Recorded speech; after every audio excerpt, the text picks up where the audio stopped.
Shalom, the Balaalo.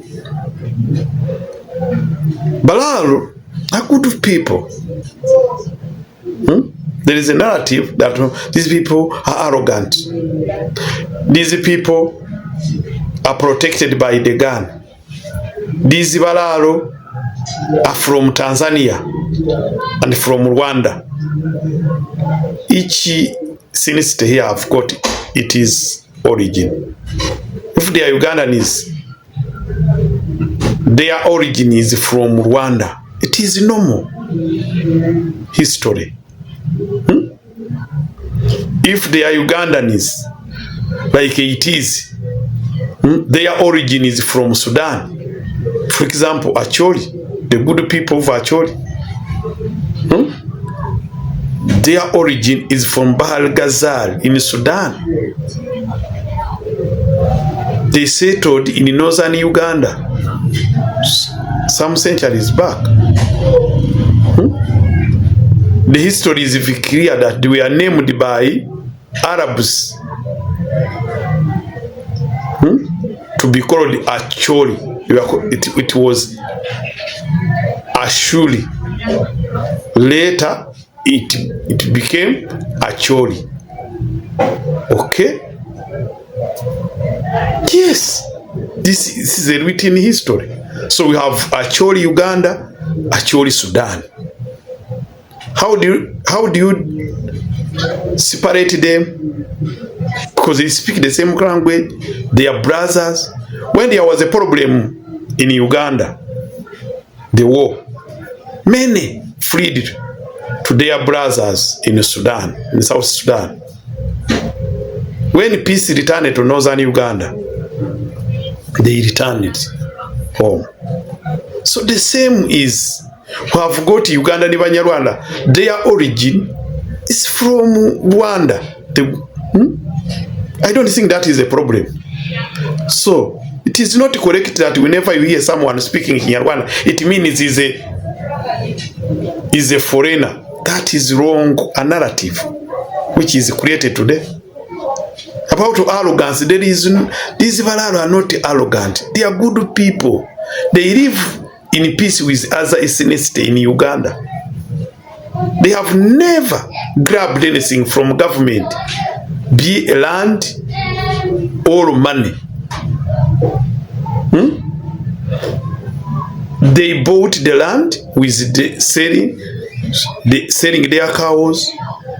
They always hard work to get cows. But their business is cattle keeping. Okay? This is the fact. The cattle keeper, this Balaalo I'm talking about. Because now it is like, though it is a job, but now it has become a ethnicity. I explained that this Balaalo, some of them are Banyankole, others are Banyarwanda, especially those in northern Uganda.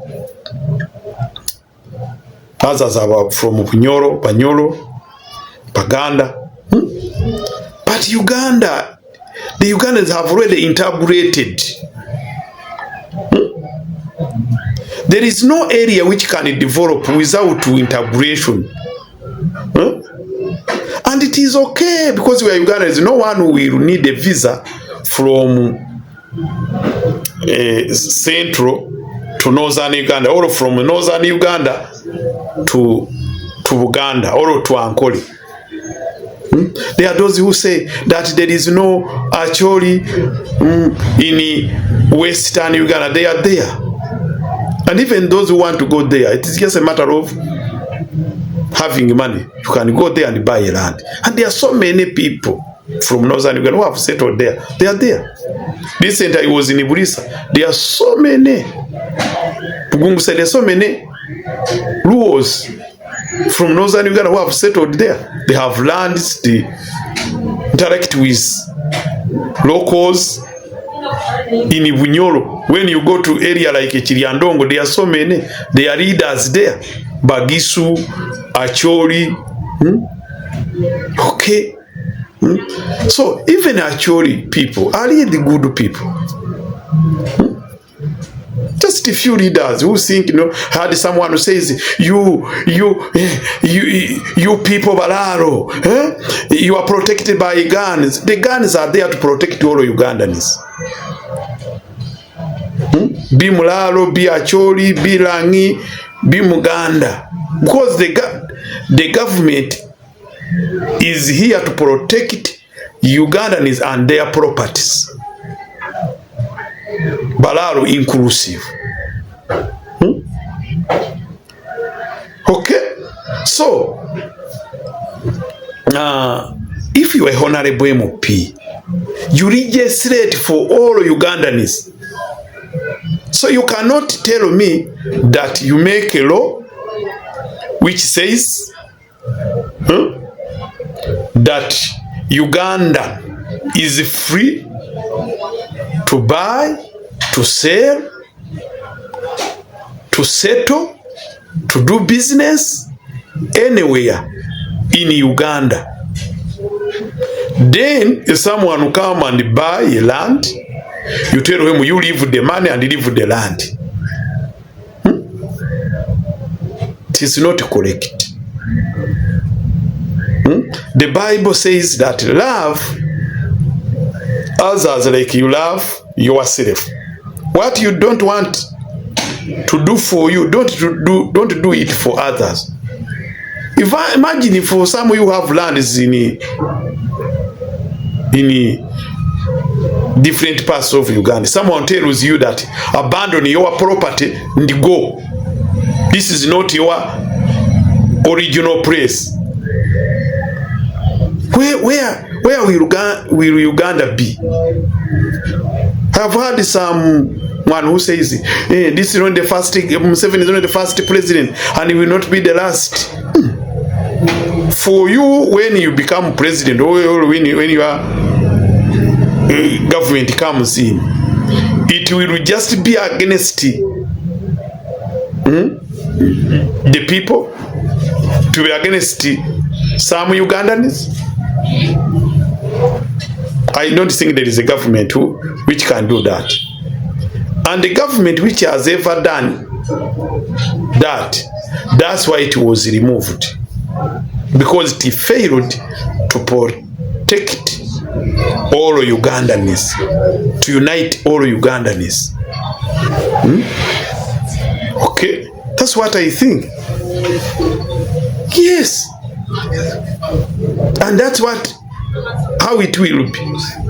In some countries, the reason why you hear the civil war, it is because of segregation. That the government, supported by some people, rise up against their citizen, or a small sinister, and that is sinister, that people rise up also to resist. It is happening in our neighboring country here, in Congo. When the Congolese government failed to protect the Banyamulenge, the Banyamulenge had to protect themselves. And there is no peace. We don't want this to happen again in Uganda. Uganda is peaceful. Government is there to protect all Ugandans. Allow this to progress. That thing of saying, this Balaalo should not benefit from programs of government, should not be protected like other Ugandans are protected. It is wrong. That's why I disagree with the president when he says that you leave, the verification will be done later. It is wrong. It is wrong. You cannot live where you invested money, then you go to live in another place, yet you have no money even to buy where you can live. The peaceful way is to resolve this problem by verifying compensating those whom Shalom. Balaalo issue is still going on.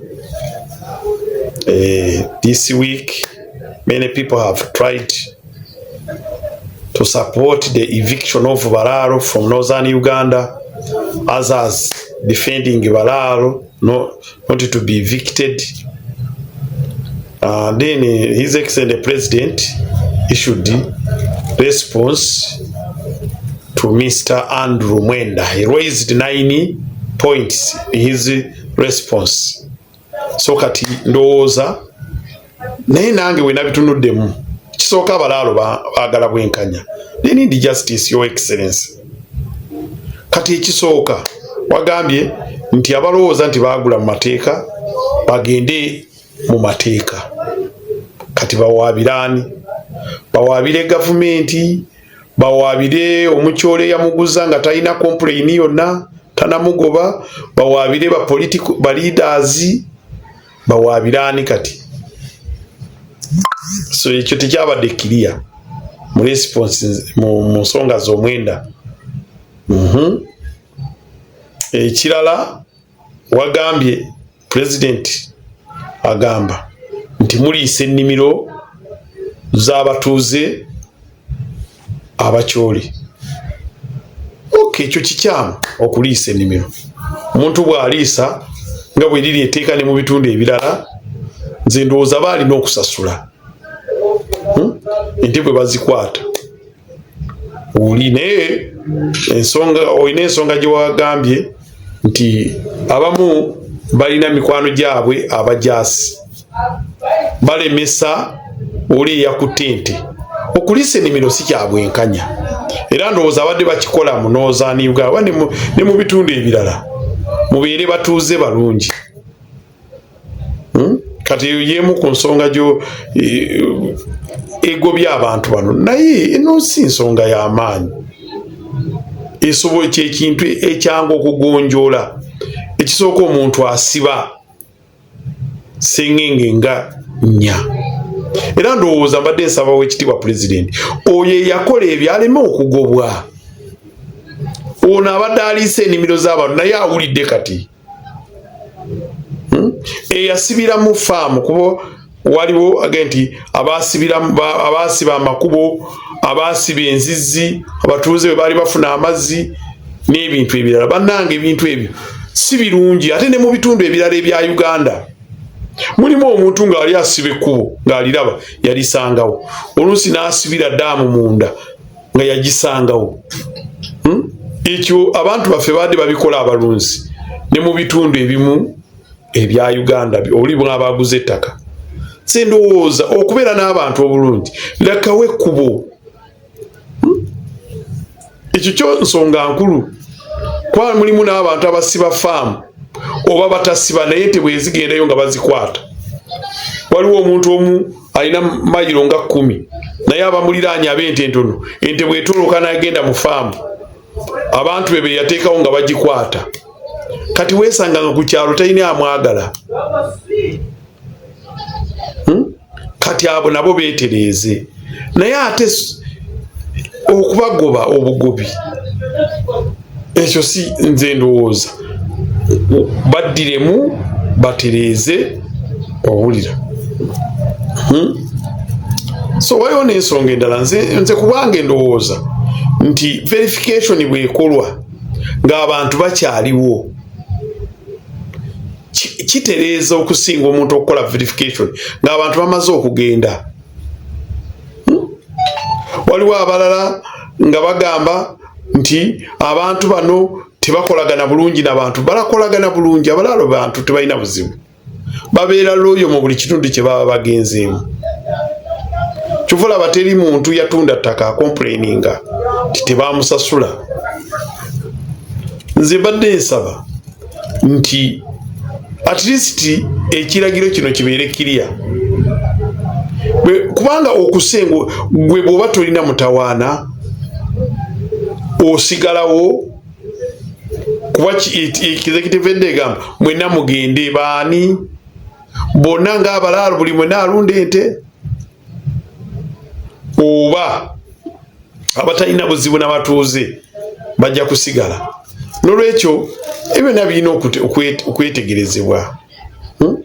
Kuba enkula global ensi yafuuka global village.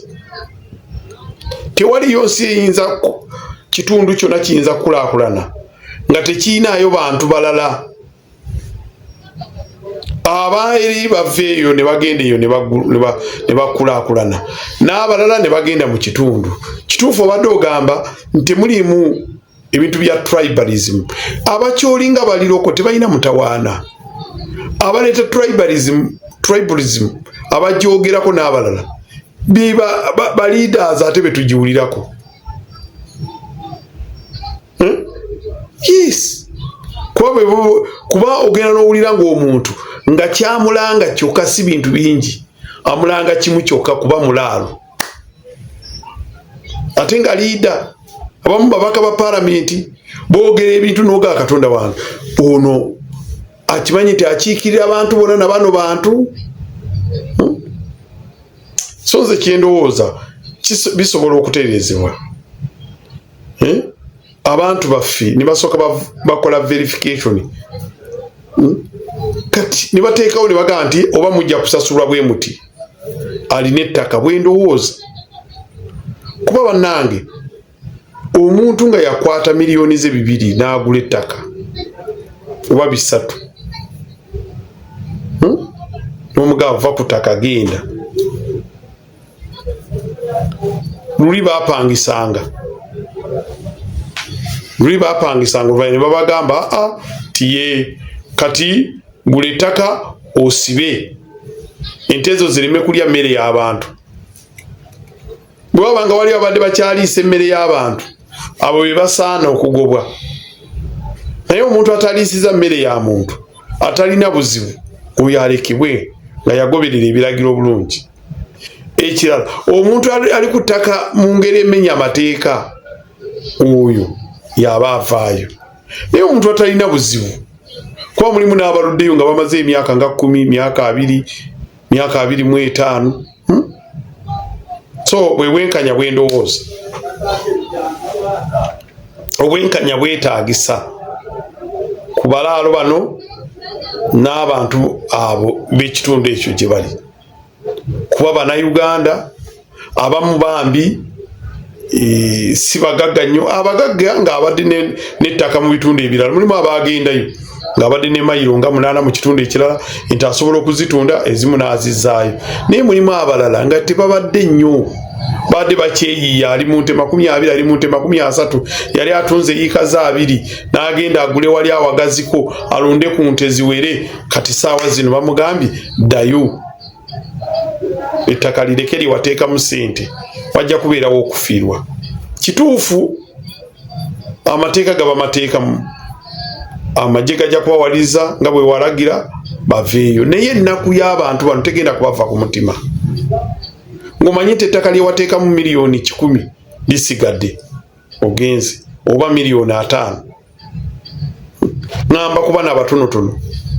Mulimu bw'ogamba nti b'amaanyi ate n'ab'amaanyi bwe batyo. Teri muntu ayagala kufiirwa. Teri muntu ayagala kufiirwa ng'abadde ataddemu ssente. Nze kyendowooza nti abantu bonna enkulaakulana bwejja bwetyo. Eba n'ebizibu ate eba n'ebirungi byayo. Enkulaakulana terina kitundu kyejjamu n'egiramu abantu abalala n'etaleeta buzibu. Wabula abantu bayiga buyizi ne baga nti kirina kubeera bwe kiti. Amateeka amakaakaale nti teziteekwa kgenda mu nnimiro. Ate n'abalaalo nabo bawulira. So nze kyendowooza kyokka. Oba muyinza n'okubagamba tosukka mayiro y'ettaka oba mayiro 2 koma ku ttaka bwe liti. Oba mubagambe nti lunda bwoti sensitization ng'abantu bonna bonna batudde. Wabeewo okuteesa n'okutegeeragana. Naye bannange omuntu okumugoba mu kintu kyataddemu ssente nga tomusasudde is not a justice. It is unfair and it makes these people poorer, which is wrong. Mukama abampira omukisa katubasabira abantu abali mu